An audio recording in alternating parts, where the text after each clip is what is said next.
Alors, ce matin, nous sommes à une autre célébration. Vendredi, hier samedi, c'était les 16 ans de Béissa. Aujourd'hui, nous sommes à la célébration de la Pâque, qui marque la crucifixion, la mort, l'ensevelissement et la résurrection de notre Seigneur Jésus-Christ. Ma préoccupation ce matin, c'est quoi la Pâque? Parce qu'on dit tous que c'est une fête. Non, les amis, ce n'est pas une fête. C'est une célébration qui nous donne un enseignement. C'est un indicateur qui montre que chaque jour de notre vie, quelque chose doit se produire. Chaque jour de ta vie, quelque chose doit se produire. Alors, on va aller dans les Écritures. Matthieu, le chapitre 27. On va lire le verset 50, 51, 52. À ce moment, Jésus poussa de nouveau un grand cri et rendit l'esprit. Et voici qu'au même instant, le rideau du temple se déchira en deux, du haut en bas. La terre trembla, les rochers se fondirent, des tombes s'ouvrirent et les corps de beaucoup d'hommes fidèles à Dieu qui étaient morts ressuscitèrent. Quelqu'un peut acclamer le Seigneur déjà? Alléluia. Et ils quittèrent leur tombeau. Vous voyez, ils quittèrent leur tombeau. C'est fort, hein? Les gens sont ressuscités, ils ont quitté leur tombeau. Ils quittèrent leur tombeau et après la résurrection de Jésus, ils entraient dans la ville sainte. Et beaucoup de personnes les virent. Des gens qui sont morts il y a longtemps sont sortis des tombeaux. Les gens les ont vus. Acclamons la parole de Dieu. Saint-Esprit, merci pour ta parole. Merci pour la grâce que tu nous fais. Merci pour la bénédiction que tu nous accordes. Merci pour ton règne que tu établis. Saint-Esprit, merci de nous accompagner ce matin. Nous croyons que tu es vivant. Nous croyons que tu es là. Nous croyons que il n'y a pas de pareil. C'est pas comparable. Tu es unique en ton genre. Tu es le Dieu de gloire. Tu es le 3 fois saint. Tu es le puissant et le vivant. Inonde-nous de ta gloire et de ta grâce. Enseigne-nous ce que tu veux qu'on comprenne ce matin. Au nom puissant de Jésus-Christ notre Seigneur. Écoutez, Église. Le Seigneur, dans sa grâce, dans son amour, nous a fait connaître le Christ à une autre dimension. Il nous a fait connaître le Christ sous une autre facette. Alors, quand on parle de Pâques, tout le monde chante Jésus est ressuscité, on danse. Ce n'est pas une fête, mais c'est un modèle de vie. Ce n'est pas une fête, mais c'est un modèle de vie. Jésus ne peut pas mourir, ressusciter, et puis toi, ta vie est la même chose. Ça n'a pas de sens. Donc, la célébration de la Pâque est une célébration qui nous interpelle sur l'impact de la Pâque sur ta vie, sur ma vie, sur nos vies. Je dis bien l'impact. Alors, nous allons analyser le mot impact et nous allons comprendre ce qui se passait avant et ce qui doit se passer maintenant après être passé par la célébration de la Pâque. Alors, regardez ici dans le passage que j'ai sélectionné dans Matthieu le chapitre 27, le 51 dit « Et voici qu'au même instant, le rideau du temple se déchira en deux de haut en bas, la terre trembla, les rochers se fondirent. » Regardez bien, le rideau du temple se fondit. Alors, Église, quelle est cette façon de parler de Pâques? Et puis on parle d'un rideau qui se fond. Mais si tu n'expliques pas ce rideau-là, tu ne peux pas comprendre la Pâque. Pourquoi la résurrection du Seigneur? Pourquoi quand il est crucifié? Pourquoi quand il a dit tout est accompli? Pourquoi le rideau se fond? Pourquoi les morts ressuscitent? Pourquoi les problèmes peuvent faire? Pourquoi la nature profère? C'est ça qu'on doit comprendre. Regardez les amis, quand vous prenez la Bible, dans le livre de Exode, le chapitre 25, vous voyez, Dieu montre un modèle de célébration, un modèle d'adoration et de louange, un modèle de rituel qui marque sa présence au milieu de son peuple. J'explique ça en d'autres termes. Il se révèle à Moïse, il dit, vous allez me faire un sanctuaire pour que j'habite au milieu de vous. C'est important. Il dit, vous allez me faire un sanctuaire pour que j'habite au milieu de vous. Donc en fait, le but de Dieu depuis toujours, c'est d'habiter au milieu de son peuple. C'est d'être proche de son peuple. C'est d'être uni à son peuple. Donc, loin de nous Dieu n'est pas satisfait. Proche de nous, uni à nous, c'est là le désir de Dieu. Alors, qu'est-ce qui va se passer? On réalise que ce désir-là va connaître un problème sérieux. Les amis, regardez ce qui se passe. Après le péché, regardez ce qui se passe. Au verset 23 de Genèse 3. Puis Dieu dit, voici que l'homme est devenu comme l'un de nous pour décider du bien et du mal. Maintenant, il ne faudra pas qu'il tende la main pour cueillir aussi du fruit de l'arbre de la vie, qu'il en mange et qu'il vive éternellement. Alors, l'Éternel Dieu le chassa du jardin d'Éden pour qu'il travaille le sol d'où il a été tiré. Après avoir chassé l'homme, il posta des chérubins à l'est du jardin d'Éden avec une épée flamboyante et en tous sens pour barrer l'accès de l'arbre de la vie. Vous avez compris maintenant le problème avec le rideau? Donc en fait, à cause du péché, il y a des chérubins qui ont protégé l'accès à l'arbre de la vie.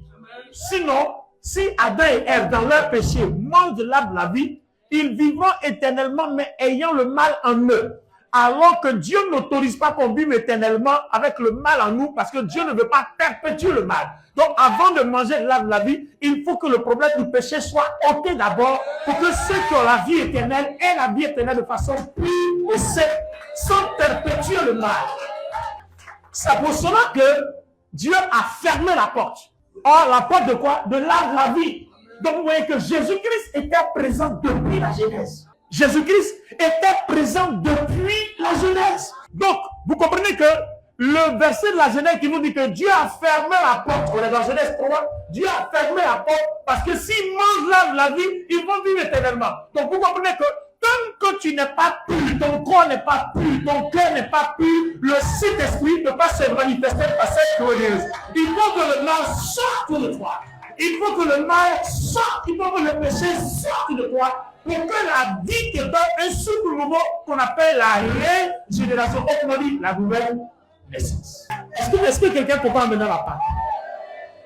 Donc, la présence de Dieu nous est fermée et on sait que dans la présence de Dieu, il y a l'âme, la vie qui est qui? Qui est Jésus-Christ. Mais à cause du péché, la face glorieuse de Jésus-Christ nous est cachée.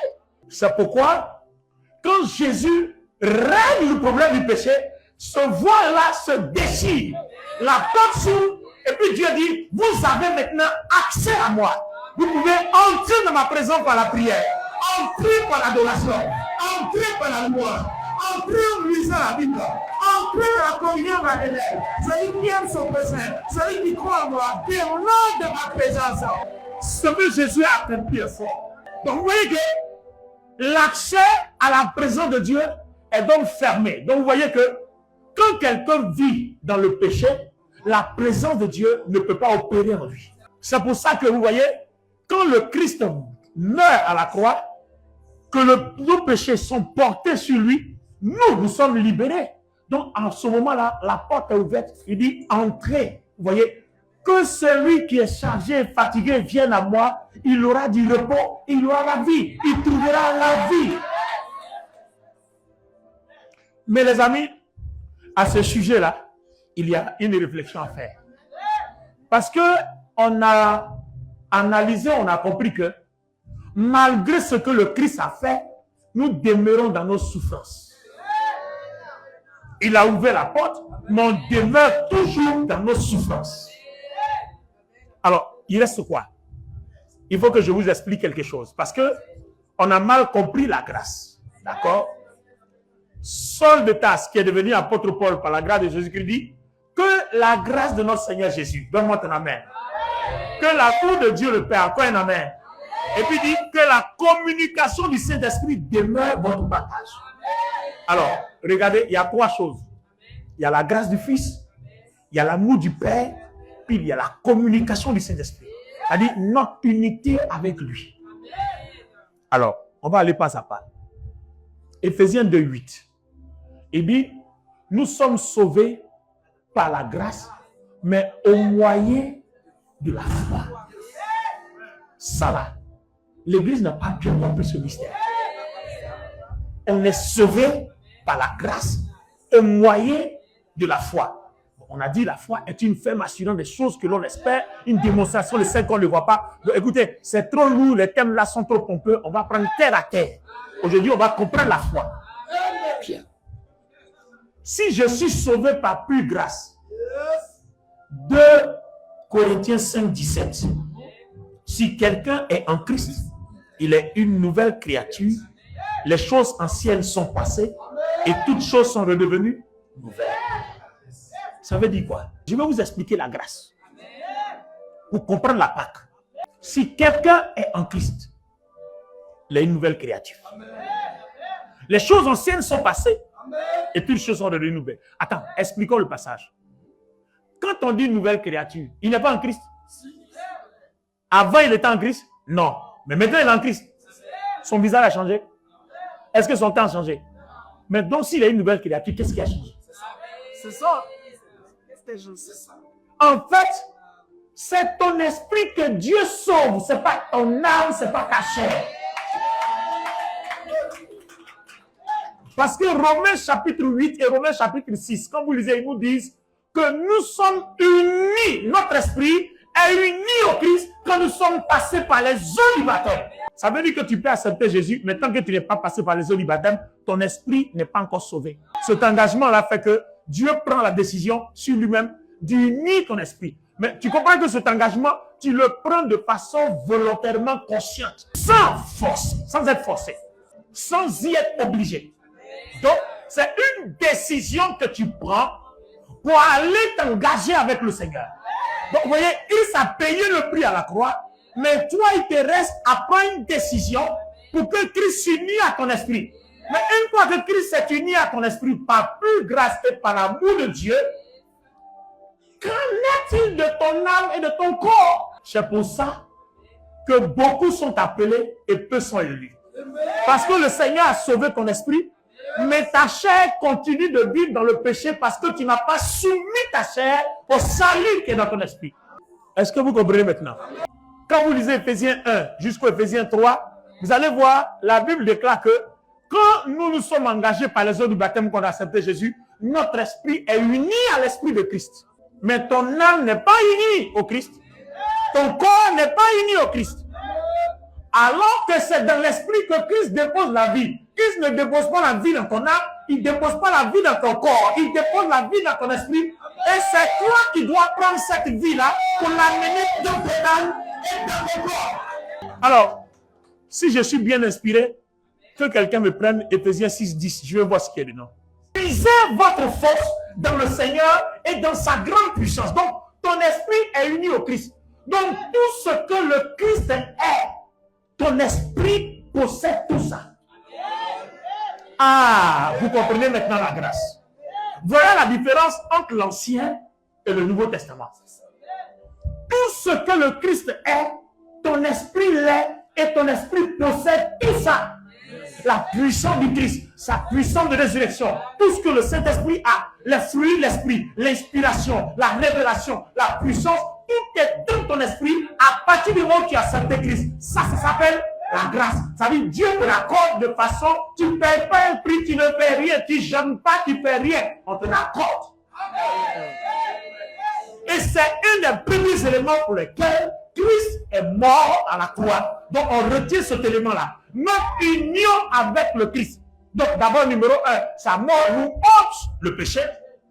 Sa mort ne nous enlève pas le péché pour qu'on revienne après, parce qu'avant, à chaque péché, il aurait fallu faire un sacrifice. Et le souverain sacrificateur, il rentrait dans le lieu très saint où se trouve la présence de Dieu, où se trouvent toutes les choses glorieuses que Christ a unies à notre esprit. Tout ça a été derrière le voile. La puissance de Dieu, la force, tout ça a été derrière le voile et c'est fermé. Et personne n'arrive là-bas. Le souverain sacrificateur y arrivait une fois par an. Et gare à lui, avant d'entrer, si jamais lui-même ses péchés ne sont pas bien confessés, bien expiés, il meurt là-bas. Donc, il va falloir attendre encore un an pour entrer là-bas encore.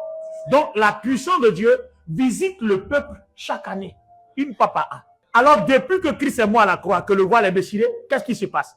La puissance de Dieu a ouvert la porte. Donc, toi et moi, on n'a pas besoin d'un an. Je sens la présence de Dieu, j'y entre. J'ai envie de louer, j'y entre. J'ai envie d'adorer, j'y entre. Je vais lire la Bible, j'y entre. Je vais célébrer, j'y entre. Je vais manipuler, j'y entre. Dans le prêtre, je suis dans la présence de Dieu. N'importe où je passe, je suis dans la présence de Dieu. Parce qu'en fait, la présence de Dieu n'est plus en haut, n'est plus quelque part. Il est dans ton esprit, dans le Saint-Esprit. Et la pression des vieux Christ.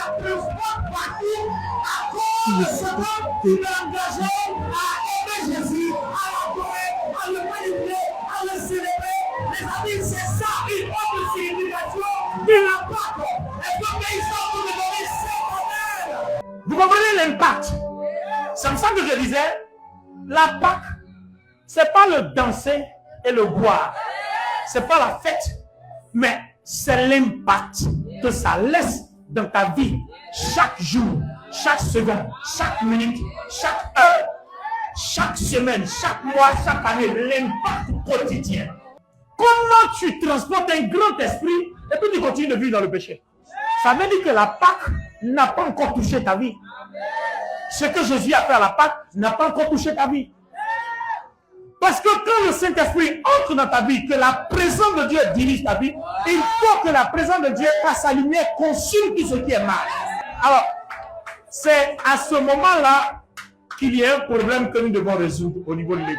Tu vois, Dieu a pris ton esprit, il a déposé sa gloire dedans. Et Éphésiens 6 dit, Bible du Seigneur, il faut que toi et moi, on puise dans la force toute puissante du Christ, mais qui est déjà dans notre esprit. C'est pas ailleurs. Donc quand je prie aujourd'hui, je lève les yeux, c'est plus là-bas. Je lève les yeux dans mon cœur, dans mon esprit, pour ce qui mon union avec le Christ. C'est là-bas que la puissance est. C'est à l'intérieur. C'est pas moi qui ai dit, ça est dans la Bible. Nous avons été scellés par le Christ. Permettez-moi, je veux même lire ce passage, ça va vous faire du bien. Alors, Bishop, je suis dans Éphésiens le chapitre 1, dans la version Bible du Sévère. Et je suis au verset 13. Écoutez bien. Et en Christ, vous aussi, vous avez entendu le message de cet évangile qui vous apportait le salut. Oui, c'est aussi en Christ que vous avez cru. Vous avez obtenu de Dieu l'Esprit Saint qu'il avait promis, par lequel il vous a marqué de son sceau en signe que vous lui appartenez. C'est tout. Dans d'autres versions, vous avez été, si vous lisez la version Louis II, il vous a scellé. Donc quand tu as accepté Jésus, ton esprit est scellé par le Saint-Esprit. Alors, maintenant tu es fait de corps, tu es fait d'âme et tu es fait d'esprit. C'est ton esprit qu'on a scellé. Mais qu'en est-il de ton corps et de ton âme? Donc si ton corps et ton âme ne sont pas aussi scellés, le péché va continuer à triompher. C'est-à-dire que tous les jours de Dieu, tu installes le voile déchiré. C'est-à-dire, on enlève le voile, tu remets. On enlève, tu remets. On déchire, tu remets. C'est ce qui se passe. Et ça fait que la gloire de Dieu n'en perd pas. Les amis, est-ce qu'on peut déchirer ce voile? Donc, vous voyez que toutes les fois que nous vivons dans le péché, nous remettons le voile. Vous savez pourquoi? Par contre, on ne tue pas la grâce. Parce que la grâce est scellée à notre esprit. Tu es sauvé une fois. Donc ton esprit est toujours à l'écart. Mais ton corps et ton âme sont exposés. Même toute fois que tu vis dans le péché, le diable s'occupe de ton corps et de ton âme. Mais ton esprit est sécurisé parce qu'il est scellé. Est-ce que vous comprenez?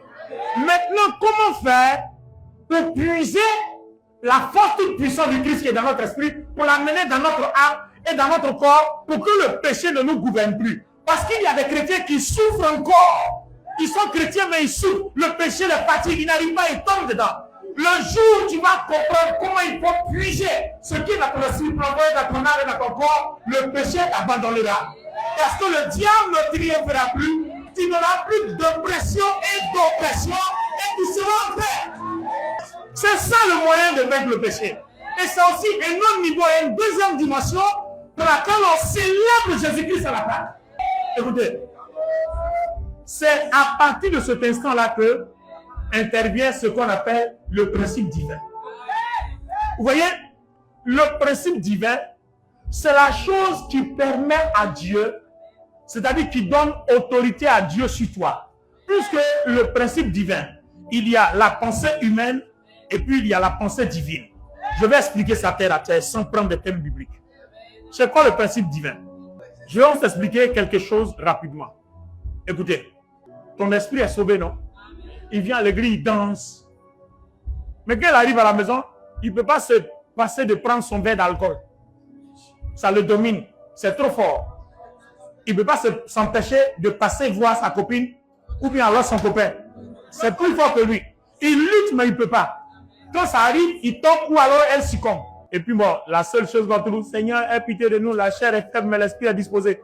D'accord. Il va falloir maintenant qu'à partir d'aujourd'hui, l'esprit soit disposé et dans ton esprit, et dans ton âme, et dans ta chair.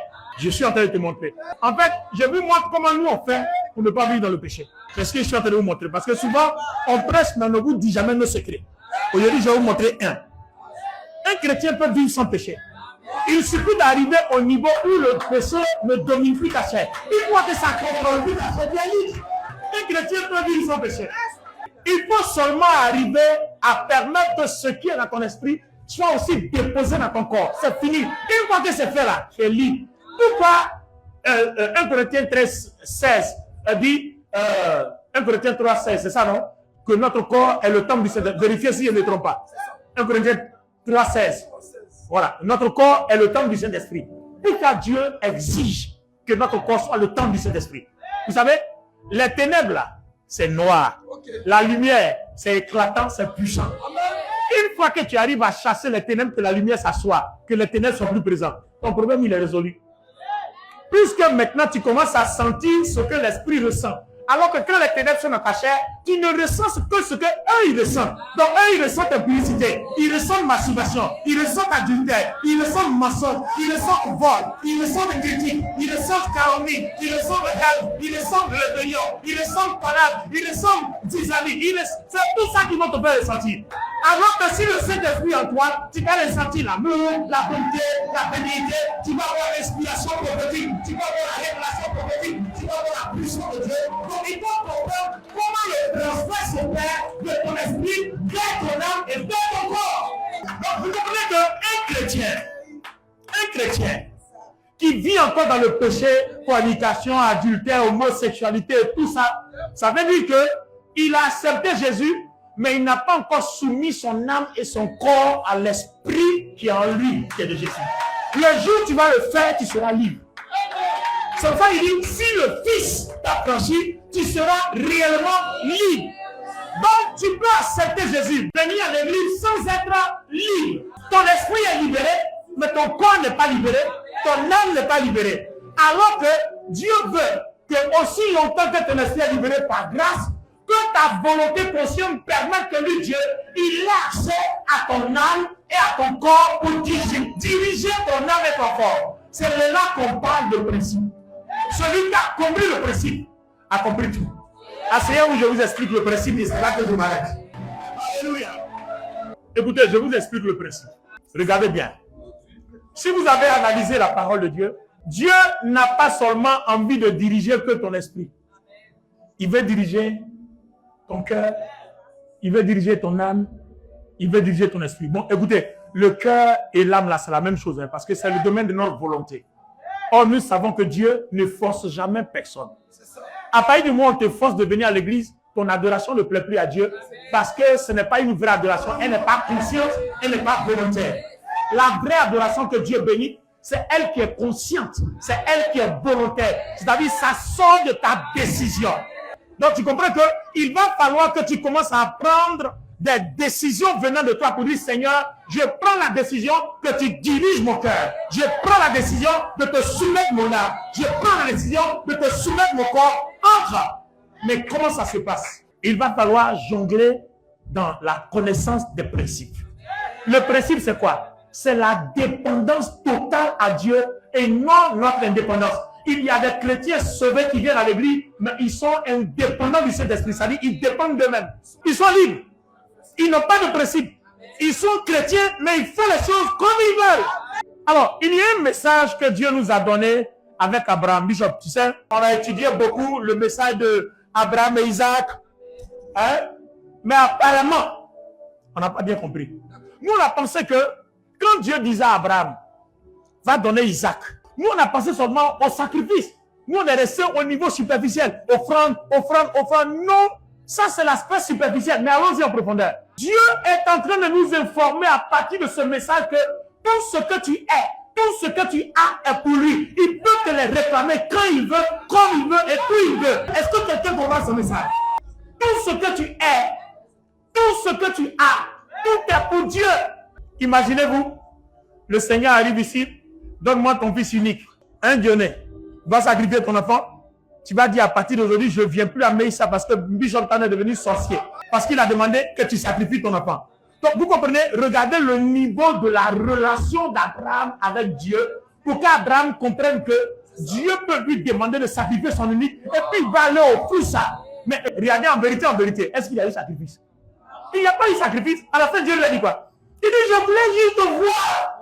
Si jusqu'à quel point moi je peux marcher avec toi. Jusqu'à quel point tu peux me laisser diriger ta vie. Jusqu'à quel point tu peux compter sur moi comme étant ton seul Dieu. Là, à la fois, la volonté délibérée de soumettre ce que nous sommes et ce que nous avons au contrôle total de Dieu. C'est ça la foi. Vous voyez pourquoi nos foi n'ont pas de résultat? Autant on dit, la Bible dit, si nous avons la foi comme un grain de sénévé, on dira cette montagne déplace-toi, elle se déplacera. Mais c'est jamais déplacé. Pourquoi? Parce qu'on n'a jamais demandé à Dieu de prendre le contrôle total. Quand tu auras la conscience de volontaire de dire à Dieu, prends le contrôle total, alors le Saint-Esprit s'investira dans ton corps, il s'investira dans ton âme. Parce que tu le fais de façon consciente et tu comprends que c'est nécessaire que Dieu contrôle tout pour que tu aies la paix. Si Dieu t'a donné ton esprit, tu n'auras jamais la paix. Vous savez comment j'ai poursuivi ce message? Parce que j'étais chrétien, je n'avais pas la paix. Je n'avais pas la paix dans mon corps.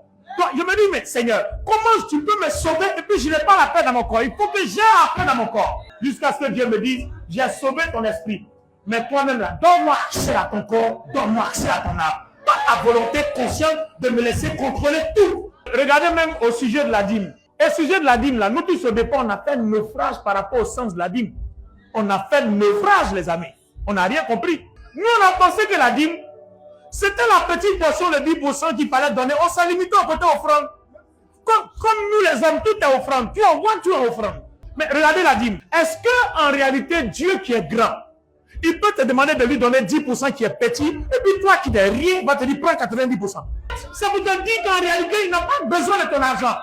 Mais il veut seulement que tu lui montres par une volonté consciente délibérée que ton argent lui appartient. Il veut que tu lui prouves par ta foi, par ton amour pour lui, par ta confiance que tu places en lui, que toi, ton argent, ton entreprise, ta vie, ta santé, tes enfants, tout ce que tu es, tout ce que tu as, il lui appartient. Sinon, il t'aura demandé 90% et puis il va dire, toi, prends 10%. Attends, Dieu grand, qui n'a rien à faire avec l'or et l'argent, il va te demander 10%. Et puis 10% de combien même? Donc, ce que tu as là même, c'est combien? Et puis le 10% là, ça représente quoi? Et puis Dieu va se muscler sur quoi? Dîme, non, ça n'a rien à voir. Il veut que tu lui montres de façon consciente, de façon volontaire, que tout ce que tu es, tout ce que tu as, il lui appartient. Tu dois tout lui donner. Comme il dit à Abraham, donne-moi ton unique. Dieu veut que ton âme lui appartienne, que ton corps lui appartienne, que ton esprit lui appartienne. De la manière dont ton esprit lui appartient par une grâce, il veut que ton corps et ton âme lui soient soumis, lui soient donnés à nos corps. Donc, offrez-vous un sacrifice. Offre ton corps en sacrifice à Dieu. Offre ton âme en sacrifice à Dieu. Offre ton cœur en sacrifice à Dieu. Et tu dois le faire de façon délibérément précieuse. Si tu veux être affranchi, si tu veux être libre, si le Fils l'affranchit, tu seras réellement libre. Mais pour être affranchi, l'affranchissement a deux étapes. Il y a l'étape de ton esprit affranchi par pure grâce. Il reste l'étape de ton cœur et de ton âme, et puis l'étape de ton corps. Parce que tant que ton corps et ton cœur ne sont pas affranchis, le diable va te faire souffrir. Tu vas continuer à pécher, tu vas continuer à voler, tu vas continuer à mentir, tu vas continuer à te masturber, tu vas continuer à être drogué, tu vas continuer à te prostituer impudicte, tu vas continuer à être menteur, tu seras toujours rebelle dans l'église. Tu auras toujours les mêmes problèmes parce que ton corps et ton âme ne sont pas affranchis et c'est là-bas que le diable siège. Dieu siège dans ton esprit, mais le diable siège dans ton corps. Et celui qui domine ton corps va dominer ton âme. Parce que ton âme, c'est ta volonté, elle est liée au corps. Oh, vous savez qu'entre l'esprit et le corps, il y a une distance.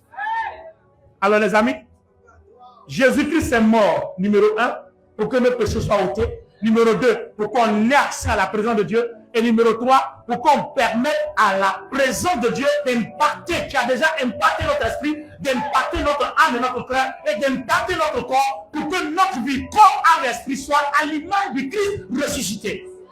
C'est comme ça que les signes nous accompagnent. Et c'est comme ça qu'on aura du témoignage que Jésus-Christ vit en nous. dans l'acte de 20. Si je vis, ce n'est plus moi qui vis, mais c'est le Christ qui vit en moi. Mais le Christ ne peut pas seulement vivre dans ton esprit. Donc 1 Corinthiens 3, ça dit, il peut vivre dans ton corps. Parce que s'il vit dans ton corps, il pourra contrôler ton âme et ta volonté. Il pourra contrôler ton cœur. Est-ce qu'on peut puiser dans la force toute puissance? Son Éphésiens 6, 10. Est-ce qu'on peut puiser dans la force toute puissance du Christ? Est-ce qu'on peut puiser dans la force toute puissance du Christ? Quelqu'un répond, voilà, bien. Lève. Je vais prier pour toi. Il faut comprendre le principe. Le principe, c'est Seigneur, je veux que tu vives en moi. Saint-Esprit, aide-moi afin que je ne vive pas par moi-même. Toutes les fois que je suis en face d'une situation, que je me pose la question, Seigneur, si tu étais mort, qu'est-ce que tu aurais fait? Le Seigneur veut contrôler ta vie. Il veut que les décisions que tu vas prendre passent par le Saint-Esprit. Je prie que le Saint-Esprit t'apprenne à entendre sa voix. Je prie que le Saint-Esprit t'apprenne à te laisser inspirer par lui. Le principe divin dit, Bishop, tu ne peux pas être chrétien, appartenir à Christ, et puis tu vis par toi-même. Attends, tu appartiens à une entreprise, et puis tu arrives, tu viens à l'heure à laquelle tu veux. C'est ça même. Mais c'est ce que vous faites, non? C'est ça. Le culte commence à 13h. Moi, j'étais au parking avant 13h. Je vous ai vu venir un à un après. J'étais là comme ça, puis le Seigneur me dit, prie pour eux. Il faut prier pour eux. Moi qui suis invité à venir prêcher chez vous, je suis arrivé au parking 30 minutes avant l'heure. Si ton culte commence à 13h, 30 minutes avant, tu dois être là. Parce que tu as donné une heure au Saint-Esprit. À 13h, il est dans la salle, les anges ont commencé l'adoration. Et tu dois être là 30 minutes avant. Moi, 30 minutes avant, j'ai trouvé votre maman, on était au parking. Et bien, papa était déjà là. Nous, on était bien au parking. Et puis, on vous attend. Soyez remplis et puis on va venir adorer Dieu. Donc, le Saint-Esprit vous attend. Soyez présents et puis il va vous faire grâce. C'est pas bon. C'est pas bon. Tu dois dire au Seigneur, contrôle ma vie. Amen. Attends, quand tu vas au travail là, tu t'arranges, tu te lèves à 5h du matin, non? Mais pourquoi pour celui qui te donne la vie là, tu vas te lever à 10h? En fait, tu n'as pas encore compris ce que tu es venu célébrer aujourd'hui. Pourquoi il dit, si vous mangez mon corps et buvez mon sang, vous avez la vie? Pourquoi il dit ça? Parce qu'il veut que ce que nous mangeons impacte notre chair et impacte notre âme. Le changement et la transformation doit être la chose réclamée. Si Christ t'a pas transformé, qui va te transformer? En plus, ce n'est pas le diable qui va te transformer. Parce que si le diable t'a transformé, tu seras déformé. Il va te déformer par le péché et tu seras déformé par la mort. Chacun de nous doit comprendre qu'à partir d'aujourd'hui, quand tu pries, c'est pour que ce qui est dans ton esprit descende dans ton corps et dans ton âme. Parce que si le Seigneur prend le contrôle de tout, tes problèmes sont finis. Je vous disais à la veillée que j'ai mis fin à mes problèmes dans ma vie quand j'ai compris le principe. Le principe, c'est quoi? Il dit, si tu vis par la chair, tu meurs. Mais si tu vis par l'esprit, tu vis. Oh, vivre par l'esprit, c'est quoi? C'est dépendre de l'esprit. Donc, tu vois que tu n'es pas un chrétien indépendant. Tu ne fais pas les choses comme tu veux. Tu fais les choses comme le Saint-Esprit veut. Écoutez, lisez Jean 8. Faites une petite étude dans Jean 8. Dans Jean 8, il a dit, le Seigneur Jésus dit, le Saint-Esprit, le Consolateur, viendra. Et puis, regardez ce qu'il dit. Il dit, le Seigneur dit, il prendra ce qui est à moi et vous communiquera. Donc, en fait, quand le Saint-Esprit est dans notre esprit, tout ce qui est du Christ, c'est ce qui communique à notre cœur, c'est ce qui communique à notre corps, et c'est ce qui communique à notre vie quotidienne, c'est-à-dire pour le matériel, pour les finances, pour la santé, quand nous prions. Et ça, le Saint-Esprit est là, vous sécurisez tout. Mais attention, il faut dépendre de lui. Abraham dépendait de lui. On l'appelait le père de la foi. Donc, tu ne peux pas vivre une vie chrétienne dans l'indépendance, mais plutôt dans la dépendance totale du Saint-Esprit. Seigneur, guide-moi. Seigneur, aide-moi à comprendre. Seigneur, sauve-moi. Seigneur, transforme-moi. Seigneur, je fais face à une situation. Aide-moi à gérer la situation. Seigneur, voilà mon problème. Aide-moi à le gérer. Seigneur, mais toi, tu vas faire. Quand tu as des comptes, le but, tu viens dire, Seigneur, aide-moi. Mais il fallait commencer par le départ. C'est dedans. Si tu n'entends pas la voix du Saint-Esprit, il y a ton papa qui est là. Je veux le voir. Papa, je vais m'engager dans tel truc, je ne sais pas que faire. Il dit, bon, on va mettre ça en prière. Mais quand le diable ne veut pas que tu le construis, il t'excite. Et puis tu es pressé. Le jour où vous le sentez que vous êtes excité, vous êtes pressé, sachez que le projet est mort. Dieu fait ses choses pas à pas. Dans la dépendance, dans le temps. Et puis avec Dieu, il n'est jamais en retard. Parce qu'il est le maître des temps et des circonstances. Même si tu as 60 ans et il n'a pas encore, que Dieu m'en dit pas savoir. Tu n'as pas plus d'apport qu'une jeune fille de 30 ans. Parce que Dieu est maître du temps. Le temps ne le dépasse jamais. Comme Dieu n'est jamais en retard sur le temps, il dépend de lui, Dieu. Depuis que j'ai compris que Dieu n'est jamais en retard sur le temps, quand j'ai manqué à quelque chose, je dis Seigneur, gloire à ton nom, j'appelle la prochaine. Parce que toi, Dieu, tu n'es jamais en retard. L'autre a eu pour lui, mais j'aurai pour moi. Et généralement, quand toi arrive, c'est plus que pour les autres. Pourquoi? Parce que tu l'as fait dans le temps, dans la dépendance du Saint-Esprit. Est-ce qu'à partir d'aujourd'hui, mais il s'appelle dépendant du Saint-Esprit? C'est le secret de la libération. C'est le principe de vie. Ne conspire pas toi-même. Ne réfléchis plus à toi-même. Regardez un exemple. Hein? Il y a quoi? Fais aussi. Non, je t'autorise, fais aussi. Il n'y a rien. Il ne faut pas avoir peur. Voilà. Il y a quoi? Hein? Il y a quoi? Il y a quoi? Et puis, fais comme si tu as me giflé. Fais comme ça. Non, non, fais comme ça. Fais comme ça. Voilà. Et puis, attends. Donc, il m'a giflé. La raison humaine, le principe humain dit, je dois défendre mon orgueil. Donc, quand il m'a mis, je dois mettre. Mais, le Saint-Esprit veut que tu dises, Seigneur, je fais quoi? Est-ce que tu peux faire ça? C'est à partir de là, tu commences à démontrer à tous que tu es transformé. Parce que là, tu aurais dû agir par toi-même. Attends, il a fouetté ton orgueil, non? Bon, en temps normal, c'est vrai que il est jeune, mais il suffit d'un peu de courage, ça a chauffé entre nous. Hein. Si il me donne un peu de courage, hein, il va me frapper, mais il va transpirer. Un peu de courage, tu vois. Mais, si je prends cette voie-là, j'agis par la chair. Et l'issue, c'est la mort. Or, le principe dit, toutes les fois que tu es en face d'une situation, consulte la parole. Le Saint-Esprit dit quoi? Donc, vous voyez que quand vous rentrez en vous-même, la femme surprise en flagrant délit d'adultère, les gens viennent voir Jésus, cette femme a péché, Moïse dit de la lapider, le Seigneur avait quoi? Il a baissé la tête. En fait, quand il a baissé la tête, il n'y avait rien. Parce que ce qu'on a écrit dans la Bible n'a pas dit. En fait, il était en train de consulter Dieu de la réponse qu'il devait leur donner. Au lieu de leur donner, il le prend dans la chair, dans la colère, il consultait Dieu. Et vous avez vu, quand il a reçu le message de Dieu, puis il a dit, si quelqu'un n'a jamais péché, qu'il lance la première prière à cette personne. Vous avez vu, du vieux, du plus vieux au plus petit, du plus intelligent au plus bête, tout le monde, chacun a pris sa route. Les gens sont partis. Parce que quand l'esprit parle, il n'y a pas quelque chose qui peut contenir. C'est tellement sage, c'est tellement limpide, c'est tellement propre. C'est comme ça qu'on gagne les victoires dans la vie chrétienne. Et c'est comme ça que toutes les bénédictions sont attirées à nous. Parce que vous voyez, quand le Saint-Esprit est dans un endroit, la bénédiction attire, la lumière vient, les choses viennent de part et d'autre, la gloire vient, le Saint-Esprit attire.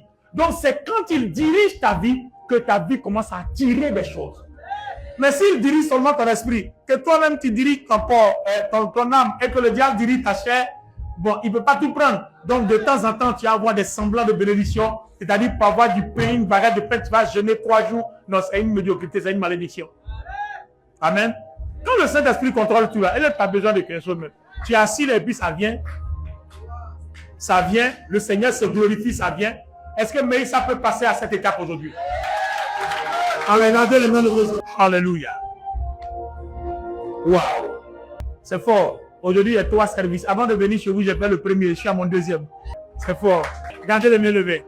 J'espère que le Seigneur me permettra de faire tout ça dans le temps. Je vais déclarer des paroles sur toi. Dis Amen seulement. D'accord? Mais ça ne réfléchit pas, elle dit Amen seulement. Que la grâce de notre Seigneur Jésus-Christ, que l'amour de Dieu le Père, que la communication du Saint-Esprit demeure la fondation de Meïcha. Que l'Éternel, par sa résurrection, te communique par le Saint-Esprit cette gloire du Christ qui habite en toi, dans ton corps, dans ton âme et dans ton esprit. Que le règne de Jésus affecte maintenant ton corps. Que la lumière du Christ qui habite ton esprit affecte ton cœur. Que ton cœur soit rempli de vie. Que ton âme soit remplie de vie. Et que ton corps soit rempli de la plénitude du Saint-Esprit. Que l'abondance qui est dans le Saint-Esprit transforme et chasse les ténèbres de ton corps. Et que la lumière de vie t'accorde les fruits de la vie. T'accorde les fruits de la vie. T'accorde les fruits de la vie. Que les fruits de la vie qui ont été empêchés à Adam et Ève à cause du péché te soient communiqués par le corps et le sang de Christ. Que Dieu bénisse ta vie. Que la guérison entre dans ton corps. Que la guérison entre dans ton sang. Que la délivrance se perd totalement dans ton âme, dans ton esprit, dans ton corps. que le Seigneur te fasse connaître la paix et la joie. Oh Seigneur, transforme-les. Seigneur, touche-les. Seigneur, visite-les. Seigneur, change leur vie. Toute gloire et toute honneur te revient, notre Père, notre Dieu. Comment puissant de Jésus de Nazareth, notre Seigneur.